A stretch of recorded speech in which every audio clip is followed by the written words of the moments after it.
ọdún àwọn àfáà náà wọ́n para wọn jáde ẹ̀. nǹkan tó máa ń dùn ní pẹ̀lú ọ̀rọ̀ wọn nìyẹn ṣé dandan ni kẹ́ jáde kí lè jáde fún wọ́n yẹ pé ìbẹ̀rẹ̀ wa bẹ̀rẹ̀ pé nǹkan tó gbé dání kò ṣọ́ fún wọn wọ́n yẹ pé Kùránì àti Allah tó gbé dání ẹ̀ wọ́n yẹ pé wọ́n á ṣọ́ fún wọn ni wọn ni máa jáde sọ̀rọ̀. ẹ káàbọ̀ sí di Ẹni Oríṣàdá podcast pẹ̀lú òrìṣà Olúṣèyí àti òrìṣà Ọlánu. a ṣe ẹ̀làbọ́rú ẹ̀làbọ̀yì bọ́ ṣiṣẹ́ ogbó atọ́ àsúre ìwòrò fún. èmi náà ni ọmọ yín òrìṣà Olúṣèyí. orúkọ mi ni òrìṣà Ọlámi. bẹ́ẹ̀ ni a kí n káàbọ̀ sí ètò wa ètò di Ẹni Oríṣàdá podcast. bẹ́ẹ̀ ni gẹ́gẹ́ bẹ́ẹ̀ ṣe mọ̀ ní ètò yìí ọ̀rọ̀ nǹkan tó ń lọ ní agbègbè ìṣẹ̀ṣe àti ilẹ̀ Kóòtù Òjíire lápapọ̀ òun la máa ń jíròrò nípa ẹ̀ níbí. bẹ́ẹ̀ni a máa ń gbé àṣà àti ìṣe Yorùbá lárugẹ pàápàá jùlọ ìṣẹ̀ṣe. bẹ́ẹ̀ni gẹ́gẹ́ bẹ́ẹ̀ ṣe mọ̀ ní orí ètò yìí náà àwọn nǹkan tá a máa ń sọ̀rọ̀ nípa ẹ̀ àwọn nǹkan tí ó yẹ kí a fojú sí láti máa sọ̀rọ̀ nípa ẹ̀ ni here we discuss the obvious àwọn nǹkan tá a ní láti máa discuss ní agbègbè ilẹ̀ Kóòtù Òjíire àti ìṣẹ̀ṣe là á máa ń sọ̀rọ̀ nípa ẹ̀ bíbáyìí. bẹ́ẹ̀ni a dẹ̀ máa sọ opinion titi wa point of view titi wa nípa ẹ̀. bẹ́ẹ̀ni point of view tiwa a máa sọ nípa whatever topic tá a bá mú wá síbí but most of the topics a máa mú wá síbí are topics that are obvious àwọn nǹkan tó yẹ ká máa discuss. bẹ́ẹ̀ni. so the reality is that in ilẹ̀ Kóòtù Òjíire like this we are in crisis. bẹ́ẹ̀ni o. although the crisis is still more of psychological crisis but tá a bá ṣọ́ra ká tètè tákù ẹ̀ sìn kó máa di physical crisis. bẹ́ẹ̀ni torí ẹ̀ a gbọ́dọ̀ máa elaborate ara wa ká máa lára wa lóye. ká máa enlighten ara wa bóyá ń lọ. ká máa ṣètanijí fúnra wa bóyá ń lọ rèé o. bẹ́ẹ̀ni. so lọ́wọ́ báyìí ilẹ̀ Kóòtù Òjíire we are in religious crisis. àwa bẹ́ẹ̀ni o religion yẹn ló fẹ́ fi gbalẹ̀ wa ló fẹ́ fi gba identity wa. every angle báyìí àbí Islam ṣe ń ṣe tiẹ̀ Christianity náà ṣe ti wọn. kò dẹ̀ help wa. àtọ. bẹ́ẹ̀ la ṣe dá ètò ilẹ̀ pé káwa náà gẹ́gẹ́ bí oníṣẹ̀ṣe tá a jẹ́ tá a dẹ̀ fẹ́ lọ síwájú fúnlẹ̀ Kóòtù Òjíire. bẹ́ẹ̀ni. tá a fẹ́ dàgbàsókè fúnlẹ̀ Kóòtù Òjíire tá a fẹ́ ìdẹ̀ra fúnlẹ̀ Kóòtù Òjíire à ń láti máa sọ̀rọ̀ nípa àwọn nǹkan tó ń lọ. bẹ́ẹ̀ni. ká lè máa fi ṣètanijí fún àwọn tó bá ń wò wá. bẹ́ẹ̀ni. so lónìí nǹkan tá a fẹ́ sọ̀rọ̀ nípa ẹ̀ kò pọ̀ púpọ̀ ọ̀rọ̀ tá a fẹ́ sọ bí ọ̀rọ̀ mẹ́ta ni. bẹ́ẹ̀ni. àkọ́kọ́ náà ọ̀rọ̀ tá a fẹ́ sọ òun náà ni pásítọ̀ kan tó lọ sí Ọ̀ṣun Òṣogbo tó lọ ṣe casting and bide nídìí èṣù. cast and bide náà bàbá ńlá kú bàbá ẹ̀. ẹ rí i pé ìkọjá ààyè gbà. a máa sọ̀rọ̀ nípa pásítọ̀ yẹn àti gbogbo bọ́ọ̀rọ̀ yẹn ṣe lọ. èkejì a sọ̀rọ̀ nípa ọba orin Saheed Òṣùpá orin tó kọ. ọkọ àwọn mùsùlùmí àbí. a máa dì mọ́ táìtì wọn náà. ọkọ àwọn mùsùlùmí ti jó yẹn. ẹnu mi rò pé ọkàn náà ní ṣe nǹkan tí bàbá yẹn ṣe. ó ti rí wọn lẹ́yìn. a sọ̀rọ̀ nípa yẹn lastly ní kẹta a sọ̀rọ̀ nípa interview àfọ̀rọ̀wọ́rọ̀ lẹ́nu wò tí bàbá wa Ṣòkòtí àgbà alágbẹ̀dẹ ọ̀run ẹ̀rí orúkọ yẹn pọ̀. ṣé wọ́n jẹ́ alágbẹ̀dẹ ọ̀run. ó wà ní orúkọ wọn Ṣòkòtí alágbẹ̀dẹ ọ̀run. Ṣòkòtí alágbẹ̀dẹ ṣé blacksmith kọ́ ni àwọn tó máa ń rọ irin. àwọn tó máa ń rọ irin. alágbẹ̀dẹ blacksmith ọ̀run. blacksmith ọ̀run. alágbẹ̀dẹ wà lọ́run ni. kò sí gbogbo nǹkan tó wà láyé ó ti kọ́ wà lọ́run ó wà ní ìkọ́lé ọ̀run. àwọn bàbá wa ẹ bá tọ̀ wọn àgbà lọ wọn á ṣàlàyé pé máa rí lẹ́yìn ṣò. sàásọ̀ gba interview bàbá Ṣòkòtí tàbí tí wọ́n ṣe ní one other podcast bí i Drive TV podcast ọ̀ṣun. interview yẹn ó lé kínkà gan ó dẹ̀ trend ó jẹ́ káwọn èèyàn sọ̀rọ̀ kan púpọ̀ so ẹ kà mú látòrí pásítọ̀ tó lọ sí Ọ̀ṣun Grove bàbá mi. over to you sir. ẹ gbé mo bọ́ sọ̀rọ̀ kan lẹ́ẹ̀kan pé ìkọjá ààyè gbáà ni. mo kàn kọ́. ìkọjá ààyè gbáà ni. nǹkan tí mo dẹ̀ nílò ni pé ààyè táwọn bàbá wa wọ́n ti fi gba àwọn ẹlẹ́sìn yẹn nǹkan tó fún wọn confidence láti máa ṣe orúkọ mẹ́rin nìyẹn. tí ó bá rí bẹ́ẹ̀ ni báwo ni o máa gbéra kúrò nínú church yẹn anybody ó wá ń bá wọn tako ẹ̀ ó dẹ̀ kúrò ní church yẹn ó wá gba Ọ̀ṣun Òṣogbo lọ wá lọ sí di èṣù wá lọ sí casting and binding wípé kí ẹ̀mí kíní kan ó ta ló rán iṣẹ́ àkọ́kọ́ náà irú bẹ̀yẹn kò sí ẹ̀kọ́ kúrò ń bẹ̀ náà tó bá fi dáadáa wípé bí spiritualist yẹn gbọ́dọ̀ máa ṣiṣẹ́ bí n tó fi ṣe casting and binding yẹn lóyè pé tó máa rọ lápá rọ lẹ́sẹ̀ kọ́ bá ń bẹ̀ kọ́ wọ́n pé yes àwọn olúmọlẹ̀ ọ wà mẹ́sì fún wọn. nǹkan tó ń ṣẹlẹ̀ ní ẹkùn yẹn kó máa fààyè gbárùkọ bẹ́ẹ̀ ó yẹ káwọn olúmọlẹ̀ wa kó mọ̀ pé àwọn wípé wọ́n ti ń trespass ìkọjá àyè gbáà ni kò yẹ kó máa rí bẹ́ẹ̀ nílẹ̀ Yorùbá.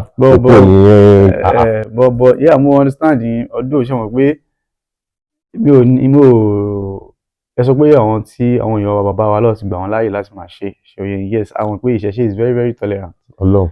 Grove tó ti tí pásítọ̀ ti lọ ṣe kan yẹn ìṣẹ̀ṣe ló ní bó fẹ́ bọ́kọ̀. Bẹ́ẹ̀ni. Ìdí òrìṣà Ọ̀ṣun ni ṣe understand but because of the fact pé ìṣẹ̀ṣe gba everybody mọ́ra òun ló jẹ́ káwọn wọn kí wọ́n máa misuse privilege yẹn. Yes na.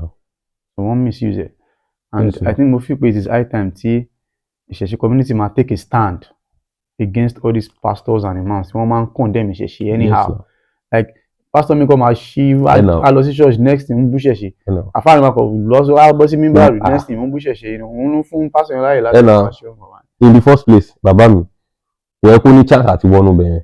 normal.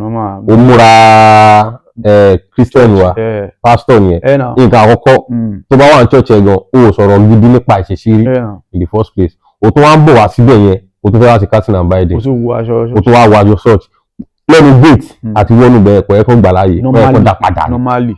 àtòrí o lè rí oníṣẹ̀ṣe tó wọ ọ̀dẹ̀kọ̀ kó ṣe gbá kó máa ṣe kí n bọ̀ wá ní church yẹn kò gbà wọ́n láàyè so ìwọ náà kò ẹ̀kọ́ ṣe gbà ẹ́ láàyè rárá. nǹkan tó lè ba àwa oníṣẹ̀ṣe jẹ́ nìyẹn in the sense that a ti wà too tolerant so ìgbàkúgbà là ń gbà wọn pín in láàyè normally bó ṣe wọṣọ church àtàwọn ti yẹn ẹ̀kọ́ ni pé ẹ̀ ló sà ẹ̀ lè wọṣọ church wọ bí ní kí anybody má wá síbi o discriminate but if you want to come to this sacred grove, this Orisha grove, this shrine, yes, dress normally as a Yoruba person. Don't dress in your other religious attire. Yes. Because àwọn àfà, a máa wọnú grove anytime. No. Pẹ̀lú aṣọ àfà. No. Pastor, get.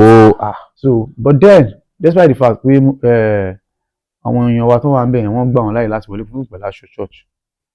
Mo sì gbádùn nǹkan tó padà ṣẹlẹ̀ lẹ́yìn ìgbà tí pastor ṣe kìíní. Mo gbádùn ìgbésẹ̀ tí àwọn oníṣẹ̀ṣe gbé. Bẹ́ẹ̀ni. Lẹ́yìn ìgbà tí pastor yẹn ṣe wọ́n tó ṣe yẹn. Bẹ́ẹ̀ni.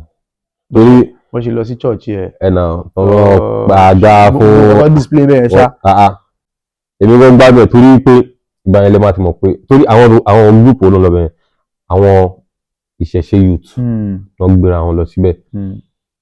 Tó bá ti ń ṣẹlẹ̀ bẹ́ẹ̀ fún ara àwọn pastor yẹn àwọn náà máa tọwọ́ ọmọ ọba sọ. Bẹ́ẹ̀ni náà.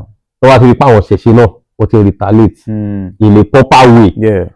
Tí kò sí violence tó ṣe ọkọ àwọn náà máa tọwọ́ ọmọ irọ́ máa kà sí bẹ́ẹ̀. So action tí àwọn youth tó lọ láti Òṣogbo tó lọ sí church pastor yẹn ní Èkó action tó take yẹn ó make sense gan. Bẹ́ẹ̀ni. You understand and that's making a bold statement. Yes na. Àwọn pastor tó náà fẹ́ ṣerú nǹkan báyìí. Tó bá gbé rẹ̀ lọ́kàn. Pípé gbogbo nǹkan tẹ máa ń ṣe tẹ máa ń mú jẹ gbogbo bẹ́ẹ̀ ṣe máa ń ba ìṣe jẹ́ tẹ̀ ń mú jẹ tẹ ṣe máa ń sun ẹ̀kú eégún tẹ̀ ń mú jẹ gbogbo yẹn. Kò sáyé ẹ̀ mọ́. That's what báyìí.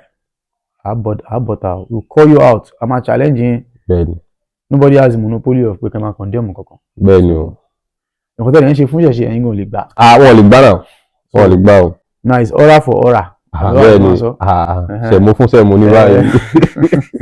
So ọ̀rọ̀ tó so mọ́ ọ̀rọ̀ pastor àtàwọn tó lọ shrine normally yẹ kó ṣe ẹjọ́ lórí ọ̀rọ̀ ẹ̀. Yes na. ṣáná ni wọ́n ti lọ sí ṣọ́ọ̀ṣì wọ́n ti jẹ́ kó mọ̀.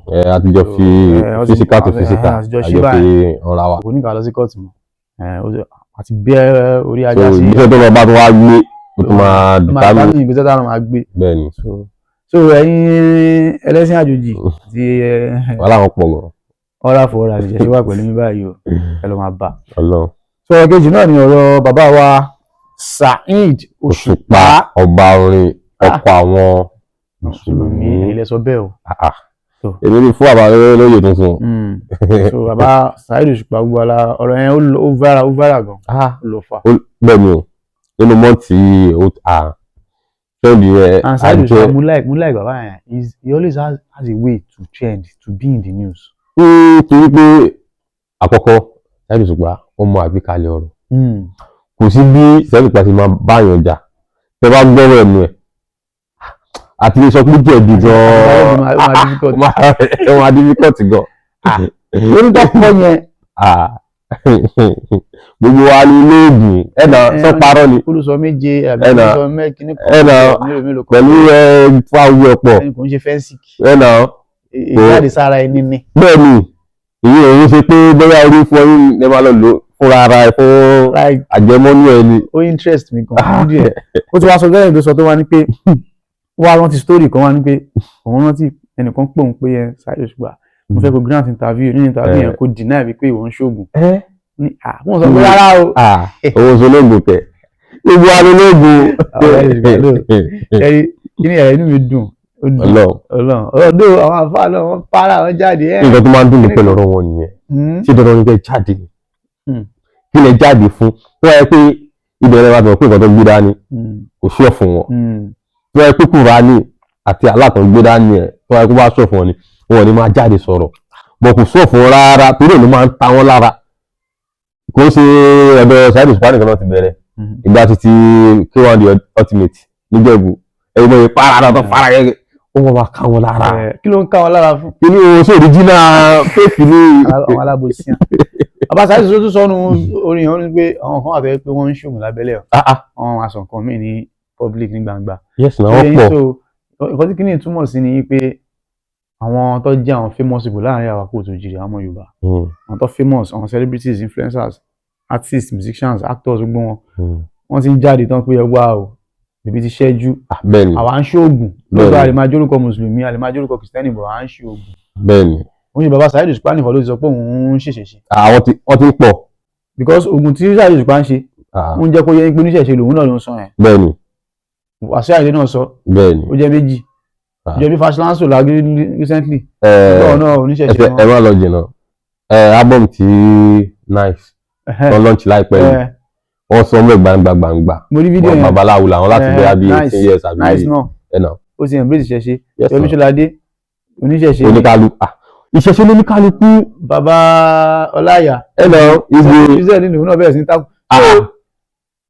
inú mi kàn ń dùn yìí pé àwọn àgbààgbà ní àárín ìwà tọ́jú wà ní ẹ̀yà Yorùbá tiwa yìí wọ́n ti ń jáde tán pé oníṣẹ̀ṣe làwọn tí ọ̀dà celebrities mú pé gbogbo wọn ṣe ń jáde tán yẹn sìn àwọn mìíràn máa pẹ ọmọ wọn dàgbà àwọn náà máa jáde tán ká kílèmù Yorùbá wa jẹ́jẹ́ àti àǹṣọmọ àlè which is a good thing. ìwé tó bá ti sọmọ àlè Yorùbá wàá mọ̀ pé yes ìṣẹ̀ṣe is number one ìṣẹ̀ṣe là gbà. whether you dey do Christian àbí you dey do Muslim ìṣẹ̀ṣe yẹn sẹ́ẹ̀ náà ìyá Yorùbá first ìṣẹ̀ṣe gan ló máa kó ṣé you understand yes now Yorùbá first so Yorùbá first. kò jẹ́ bó ṣe jẹ́ ẹlẹ́kẹta àkọ́fẹ́ sọ ní ráńpẹ́ náà ni ọ̀rọ̀ bàbá wa Ṣòkòtì alágbẹ̀dẹ ọ̀run alágbẹ̀dẹ ọ̀run ọlọ́ọ̀ lórí pété náà ni lórí àwọn ẹlẹ́sìn náà ni o.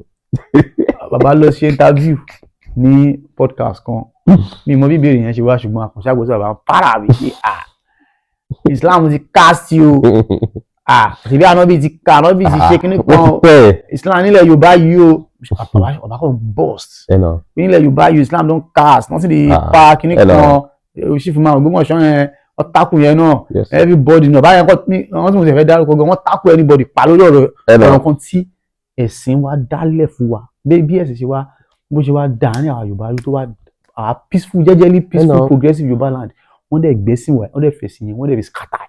wọ́n fi pín wa ni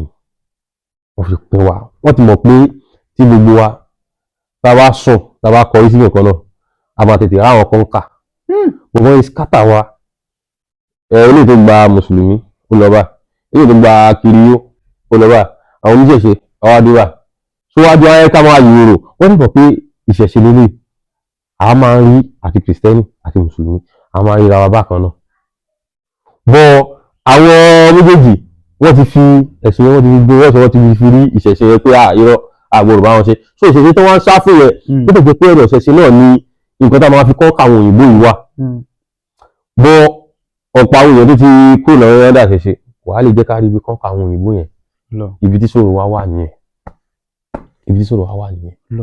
bàbá Ṣòkòtì ọ̀làmọ́lẹ̀ wípé ẹ̀sìn Islam yẹn sẹ́ẹ̀ tó bá ṣe wà nílẹ̀ kóso òjìrì a máa ní issue wọ́n dẹ̀ fún wa ní good references wọ́n sọ̀rọ̀ nípa toilet chief imam Ògbómọ̀ṣọ́ toilet ẹnà gbogbo bó ṣe da Ògbómọ̀ṣọ́ Olúpẹ̀lẹ́sìn wọ́n sọ̀rọ̀ nípa Olúwo of Ìwó gbogbo bó ṣe pèrè bó ṣe dìmọ́ta rẹ̀ láti ipò ọba tó dìmọ́ta rẹ̀ sípò àfà wọ́n ní kẹ́ má pè ní also Aṣokunṣu sọ Olúwo Olúwo is too heavy for the kind of person the emir himself is pé kọ́ máa pè emir Olúwo ìyẹn tó pè é emir kò deserve láti jẹ king láyé Aṣokunṣu ló lè gbìyànjú gan inú mi dẹ̀ ń dùn pé yes àwọn àgbà wọ́n ti ṣe kí ni wọ́n ti táwọn àgbà wa náà bá tètè lajú tó tètè jí ó ti parí ó máa yí sí fáwọn youth àtàwọn ọmọ kékeré náà láti jí so kò jẹ́ bó ṣe jẹ́ lórí ọ̀rọ̀ bàbá wa Aṣòkòtì bẹ́ẹ̀ ni ní báyìí a ti wá sí òpin ètò wa tòní gẹ́gẹ́ bẹ́ẹ̀ ṣe mọ̀ lórí ètò wa àwọn nǹkan tó bá ń lọ la kò máa ń jíròrò nípa ẹ̀